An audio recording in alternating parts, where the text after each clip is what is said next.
My ex left me for a rich lawyer saying I was too small. 7 years later, she saw me in a Ferrari and suddenly remembered my number. 7 years ago, I was nothing. At least that's what Sarah made me feel like when she walked out of my life. We met in college. I was an ambitious but broke computer science student, dreaming of building something big. She was an economics major, smart, beautiful, and effortlessly confident. We clicked instantly. I fell for her hard, and for a while I believed she felt the same way. Our first few years together were great. We were young, reckless, and full of dreams. But the thing about dreams is that they don't pay the bills. Not immediately, at least. And Sarah? She was patient at first, but that patience had an expiration date. I should have seen the signs. The way she'd sigh when we'd split a meal at a cheap restaurant. The way she hesitated before agreeing to another night in my tiny one-bedroom apartment where the only luxury was a second-hand couch I found on Craigslist. One night I came home late from the startup incubator I was working at. I was exhausted but excited. I had just completed a prototype for an app I was sure would take off. I wanted to celebrate with Sarah. I walked in expecting her warm embrace. Instead, I found her sitting on my bed, hands clenched in her lap, avoiding my eyes. "I think we need to talk," she said, her voice too calm, too rehearsed. A pit formed in my stomach.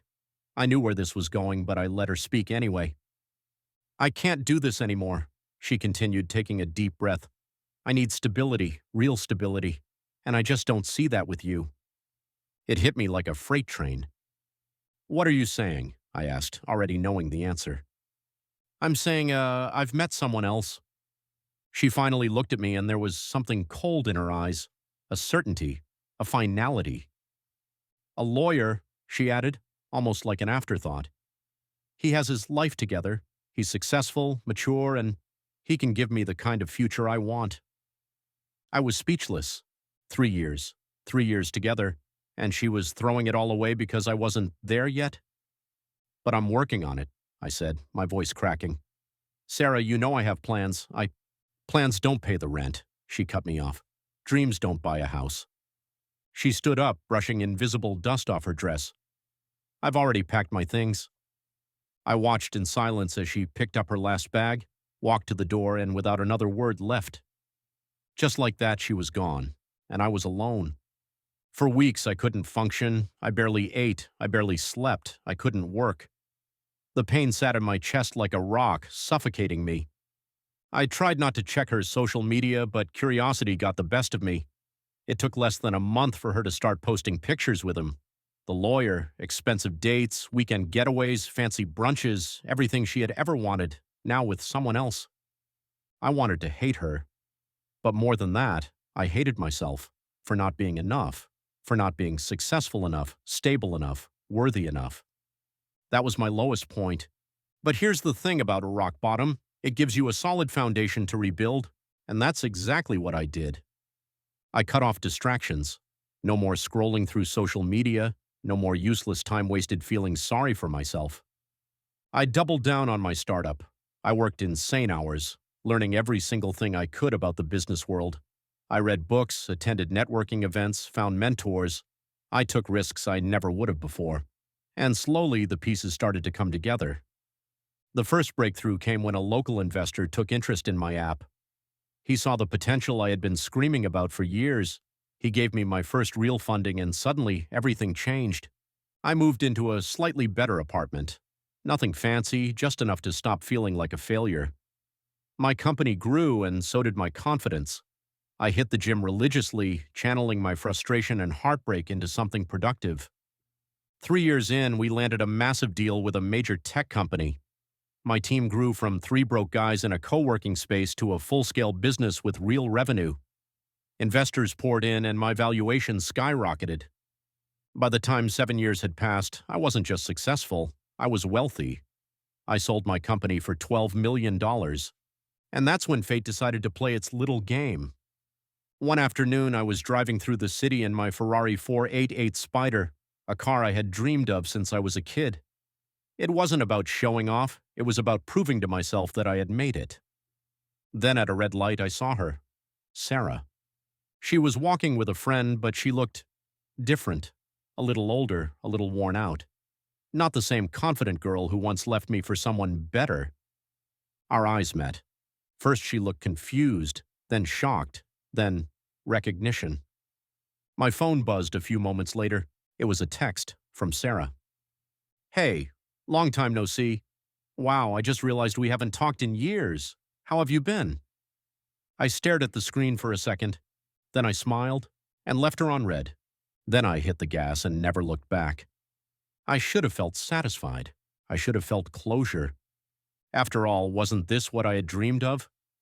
Becoming so successful that I would never have to think about her again? Proving that I was more than just a dreamer? That I was worth something? That I could be more than she ever believed? And yet, as I stared at my phone, her message burning into my retinas, something inside me snapped.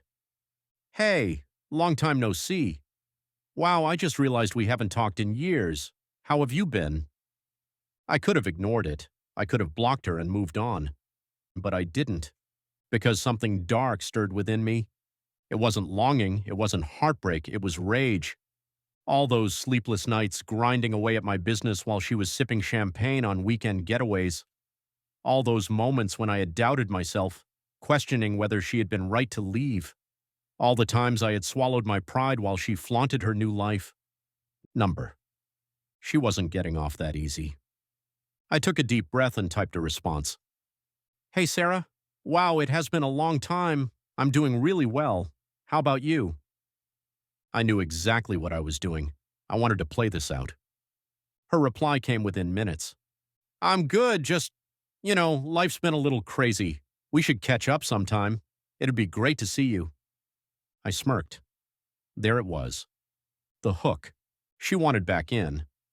I had no idea what her life had turned into, but I was about to find out. And I wasn't going to stop until I saw the look in her eyes when she realized just how much she had lost.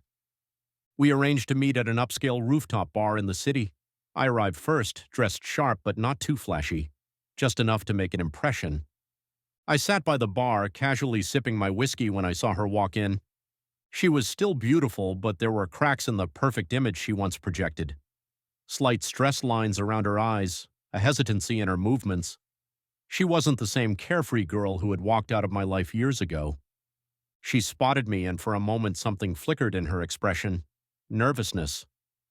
I stood up and smiled. Sarah, wow, it's been forever. She laughed, tucking her hair behind her ear, a nervous habit I remembered well. Yeah, you look amazing. Life's clearly been treating you well. I shrugged, keeping my expression neutral. I can't complain, so tell me, what's new with you? Her smile faltered, and that's when I knew. Something had happened, something she wasn't proud of. She hesitated, then took a sip of her drink before answering. Well, things don't always work out the way we expect. Bingo. I leaned in slightly. You're not still with him, are you, the lawyer? She exhaled sharply. We got divorced last year. I feigned surprise. Wow, I'm sorry to hear that. It's okay. She stirred her drink absent-mindedly. Well, let's just say money doesn't make a person kind. He cheated, a lot. And when the divorce happened, I didn't exactly walk away with much. Oh, this was too perfect. I kept my expression neutral. That's awful. You deserved better. Her eyes met mine. Yeah, maybe I just made the wrong choice back then. She said it softly, almost like a confession. I took a slow sip of my whiskey, letting the words sink in. Then she reached out and touched my hand. I've really missed you. I stared at her fingers resting on mine, and for a brief moment I thought about the past, about the love I had once felt for her, about how much I had wanted to be enough. But that was the old me, and the old me was dead. I pulled my hand back gently. Sarah, I think we should take things slow. Her eyes lit up. Of course, I'd love that. Hook, line, and sinker. This wasn't about getting her back. This was about revenge, and I was going to make sure she felt every ounce of regret she had ever buried deep inside. Sarah thought she had won. 7 years ago, she left me in the dust, chasing after a man with money, status, and an established life. She thought I was nothing, a dreamer without a future. But life has a way of coming full circle, and now I held all the cards. I played my part perfectly. Over the next few weeks, I let Sarah believe I was slowly warming up to her again. I sent just the right amount of mixed signals, just enough to keep her hooked, but not enough to make her feel secure. I took her to expensive restaurants, dressed in tailored suits, let her experience the luxury that she once craved. I made sure she saw the way people respected me, the way business owners shook my hand, the way women threw lingering glances in my direction. I watched as her hunger for my life grew. She began texting me first, sending long, nostalgic messages about how she regretted leaving me, how she had been young and foolish, how she had never stopped thinking about me. I replied in short, vague messages. She started chasing me. She wanted me back, desperately. And that's when I set my trap. One evening, I invited her to an exclusive event, a high-profile networking night filled with millionaires, CEOs, and investors. She spent hours getting ready. When she walked into the venue, she looked stunning, just like the girl I had fallen in love with years ago. But there was a difference now. I wasn't the same man anymore. I greeted her with my signature smirk and handed her a glass of champagne. "Enjoy yourself tonight. This is a world you once thought I'd never belong to." She laughed, but I saw the nervous flicker in her eyes. She knew I hadn't forgotten. She knew deep down that she had made a mistake, and tonight she was going to realize just how big of a mistake that was. Halfway through the night, I introduced Sarah to a group of powerful investors. I watched as she turned on her charm, doing everything she could to impress them. Then, as if on cue, I excused myself and walked across the room to a stunning woman in a red dress. I had met her weeks ago, a brilliant entrepreneur, and we had hit it off instantly. She was everything Sarah wasn't: loyal, ambitious, genuine. Sarah's eyes followed me as I leaned in, whispered something into the woman's ear, and made her laugh. Then I saw it. The moment realization dawned on her face. Her smile faltered. Her posture stiffened. She finally understood. She wasn't special anymore. She was replaceable. She had given up a man who would have given her the world, and now that world belonged to someone else. As the night wrapped up, Sarah pulled me aside, her voice trembling. "Can we talk?" I took a sip of my drink, pretending to think about it. "Sure." She hesitated, then blurted out, "I made a mistake, okay? Leaving you. I see that now. I still have feelings for you." There it was, the confession I had been waiting for. I tilted my head, looking at her carefully. "Sarah, let me ask you something." She nodded eagerly. "Would you have still loved me if I was still that broke dreamer from 7 years ago?" Silence. She opened her mouth, closed it. She had no answer, and that was all I needed. I chuckled softly, shook my head, and leaned in slightly, just enough to let her think for a fleeting second that I might forgive her. Then I whispered, "Too bad you made your choice." I stepped back, pulled my new girlfriend close, and walked away without looking back. Sarah stood there, alone, drowning in the weight of her own regret. And just like that, I got my closure. I never spoke to Sarah again. She tried texting me once more, but this time I blocked her. Not out of anger, not out of hatred, but because I had truly moved on. Revenge wasn't about making her suffer. It was about making myself whole again. And in the end, the best revenge wasn't humiliating her. It was living a life so good she could only watch from a distance and wish she had stayed.